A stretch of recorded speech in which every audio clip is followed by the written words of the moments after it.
أشرقت نفسي بنور من فؤادي حينما رددت يا رب العباد.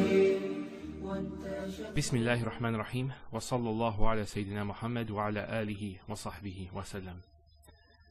So in this video I wanted to actually show the uniqueness of the Arabic language, and specifically about the characteristics of letters and when they're included in words and the meanings that they give to words. We're talking about the letter Shin. There's a unique characteristic of this letter which is called in Arabic a tafashi, which means a spreading sound. So Shin is pronounced as sh. So it's like when you tell somebody to be quiet, you say shh. That's the Shin. And the definition of this characteristic is to pronounce a letter with the filling of the mouth with air allowing the sound to spread greatly over the mouth. Now to demonstrate this, put your hand next to your mouth and pronounce this letter sh, and you can actually feel the air flow in all directions. Now it's quite interesting because words that possess this letter, and specifically the first radical, possess the meaning of spreading. And with spreading comes other meanings such as branching and diversity and things like that. And we'll get an understanding of this inshallah with some examples. So there's some words and they all start with the letter Shin. So first of all we have a tree, shajara. And we know a shajara, it spreads. As it grows, its branches spread out. Similarly with hair. Hair is something that's all over the body, specifically all over your head. So it's something that spreads out. Next word we have is Shia. Shia is a group or a sect. So you have the main body, and then from this body you have groups that come out of it.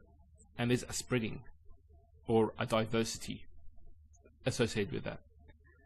And finally we have Shams, is a source of light and heat, which is spread all over the world. Now there's some more examples I want to show. The word shirk and shukr. So shirk is association of partners. So associating partners with something else. In the case of, when we're talking about shirk in regards to worship, it's talking about setting up partners with Allah subhanahu wa ta'ala. That means worshipping others besides Allah. There are many things mentioned in the Quran that one can associate. So it's very diverse.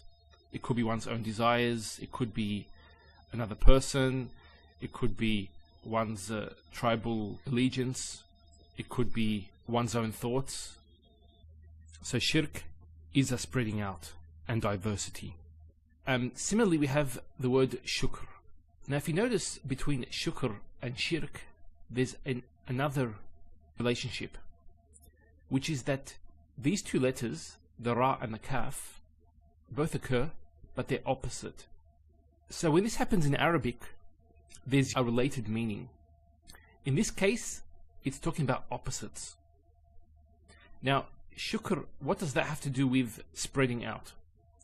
Allah subhanahu wa ta'ala says in the Quran, وَإِذْ تَأَذَّنَ رَبُّكُمْ لَإِن شَكَرْتُمْ لَأَزِيدَنَّكُمْ.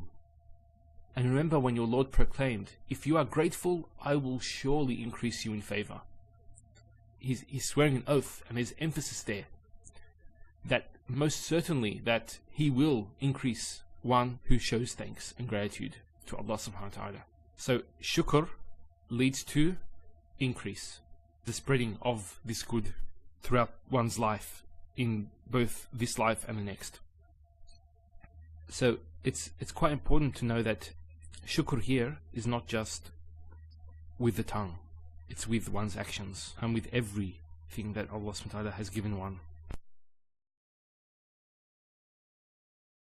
ضرب الله مثلا, that Allah presents an example, and then He gives the two examples. The first one is رجلا فيه شركاء متشاكسون, that it's the example, the similitude of the example is of a here rajul is used as a slave, meaning a slave. Because in actual fact, it's not only slaves who are slaves, but everybody. We are all slaves to something. So who are we slaves to? That's the question. A rajul that is owned by the word shuraka, it's a plural of sharik. Here it's partners. So he is a slave to multiple masters. And then describes the shuraka as mutashakisuna. And this is a very important word. This is the actual word that I want to highlight.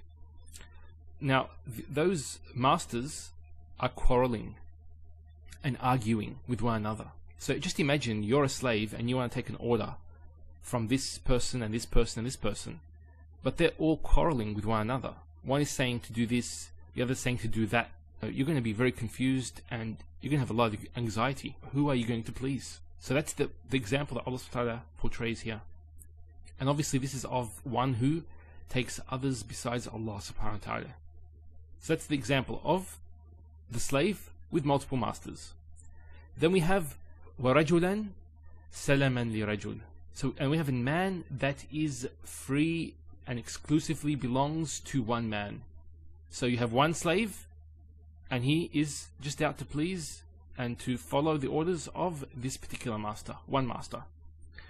It's interesting that the word Allah uses is salaman, the same root where Islam comes from. And we know that Islam is the religion of peace and submission. And that's what one gets, is when he has one master, and all his attention is going to be directed towards this person here. This example he's talking about worshipping Allah subhanahu wa ta'ala and worshipping Him alone. And that's where peace lies in. And then it says, هَلْ يَسْتَوِيَانِ مَثَلًا. Do both of these, rajul, the first one and the second one, can you compare them both? Are they equal in comparison? Allah is telling us to think about this. Are they equal? Obviously not. Who do you want to be if you had a choice to be one or the other? Because in actual fact, we're either in the first category or the second category. There is no third category. And then it says, Alhamdulillah. But most of them do not know. So may Allah make us of those, of His sincere slaves.